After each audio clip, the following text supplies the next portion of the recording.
When we talk about education, it's absolutely vital to have young people as part of the conversation. So I'm so happy to be joined by you guys today. You've just finished your big exams. How did you feel about exams? And do you think there would be a better way to assess young people? Definitely. I think sitting in a hall, being tested on our memory was really nerve-wracking, because if I forget one thing, I forget a whole question. And if I forget a whole question, that affects my total grade. And I think that really put a strain on my mental health as it is. And it really made the whole situation a lot worse than it was, because I have to rely on these grades. I have nothing else to show. It was just really difficult to do that and just sit through that whole process. I completely agree. I think it was very unfair to put that sort of pressure on us, especially at such a young age. And the fact that these exams sort of determine our future now, and our performance was affected by so many external factors, and the fact that it was only dependent on that one exam, one day, I think it was really unfair, because I know so many people who felt like they had more potential and couldn't display it on that day. So I know everyone gets out of bed on different sides, don't they, on different days. So it's really unfair that it all just boils down to that one thing. I've been looking at the learner profile today with Peter. Have you guys seen it? And I'd just love to know if you have, what your views are. Yeah, I did briefly look at it, and it was amazing because it shows a person as a whole. And I think that was really important to me, because I'm more than a grade, and I'm more than what you see on a piece of paper. And I think the learner profile would really be helpful in determining how you are as a person, rather than what grades you can get. I think it's definitely a much more holistic way of sort of judging a person's skills and achievements.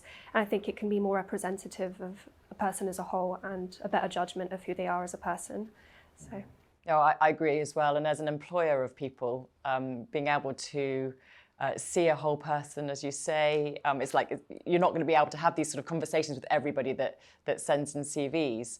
But CVs, you just can't get a lot out of them, especially most of them is literally just about what your exam results are and a little bit about yourself. Whereas this learner profile, being able to look at a person from the age of 4 up, you can really see what their interests are, what they've gone deep dived in. And I think it's such the new way of doing things, and hopefully that futuristic way is now here, and it's not too far away that this is going to happen. Sadly for you guys, though, it's just that little bit too late, isn't it?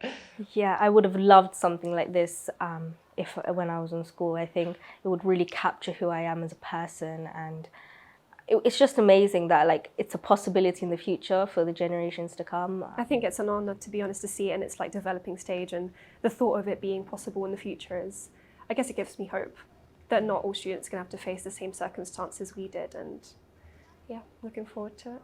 Great. So I'm joined by 3 more wonderful young people from School 21. These guys are in year 12. I'd love to pick your brains about what sort of things you would put on the learner profile that you're not being assessed in at the moment in the traditional education exam that you have to do at the end of the year 13. I recently did a skydive, and my mum's taken me up a couple mountains. So I think things like, what I would consider an achievement, regardless of what academically would be considered an achievement. Yeah, I would put all sorts of achievements that I hold personal to my heart. And a skydiver is a definite achievement. Yeah.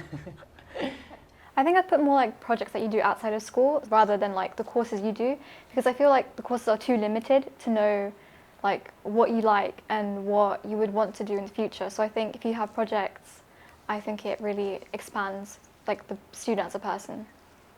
Yeah, no, I agree. I think things that you do outside of school that you find that you're passionate about and that you enjoy and that you genuinely just do because you want to are very important, because obviously in school you are made to do things. You're made to go to classes, and you're made to do your exams. And so it's just like to be able to say I did this because I wanted to, I think is so important for universities and employers to know. Now, when you guys had to go down from the GCSEs down to just 3 or 4 A-levels, did you have to drop subjects that you would have quite liked to have kept, but there wasn't just enough time in the syllabus? So you just sort of have to anyway look at your best grades, see what you're most likely to achieve with the A-star grade or the 9-to-1 system. Just whatever you're most likely to achieve, that's what you usually have to go for. And which is a shame, because it might not be your passion. Yeah, exactly. You might be good at it, but not your true passion. Luckily, like the subjects I chose, I really liked, but again, I would have loved to do drama. Yeah. Like I enjoyed it so much in like GCSE, and it really helped me like expand myself as a person and be more confident. So I'd have loved to do it in A-level, but it's okay that I didn't do it, but I really would have loved to do it. I personally didn't have that issue. I had 2 A-levels and I did not know what to pick for my third. And so I think in that case it would have been nice to have a broader range of subjects, like they say interdisciplinary subjects, and you know, something to do that maybe less with academics and more like with thinking and problem solving. I completely agree with all of that. Do you have any idea of what you want to do when you leave school? Well, uni's definitely on the horizon for me. I think for a while I was considering teaching. My mum's a teacher, I have a lot of teacher relatives, so I would have been very supportive of that. But I think I really want to give journalism a chance. I love writing, I love English Lit A-level. I think I'd really enjoy doing like an English-based subject at university. I would love to go to university as well, and I want to study psychology. I would love to go down that path, either educational psychology or go to like clinical psychology. Those are my 2 options, and I really enjoy psychology as a subject, so I think that's why it's really pushed me to go down that path. I too want to go to university. I want to do criminology and psychology. I wish you all the best of luck, and I think having spoken to you all, you're absolutely going to get to where you want to go. If you could change one thing about the education system that you've been through, you're nearly at the end of it, what would you change? Personally, more encouragement to develop yourself as a person and grow, because we are just like told to do our subjects, revise, do exams, but I would love it to be more like to expand more and to get to know myself outside of the student like idea. I agree. I think put less emphasis on exams and more on the person. We here do oracy, and so we've been made to do like speeches in front of classes many times, and I actually had such a big fear of public speaking, and so the school has like slowly been letting me get over that fear.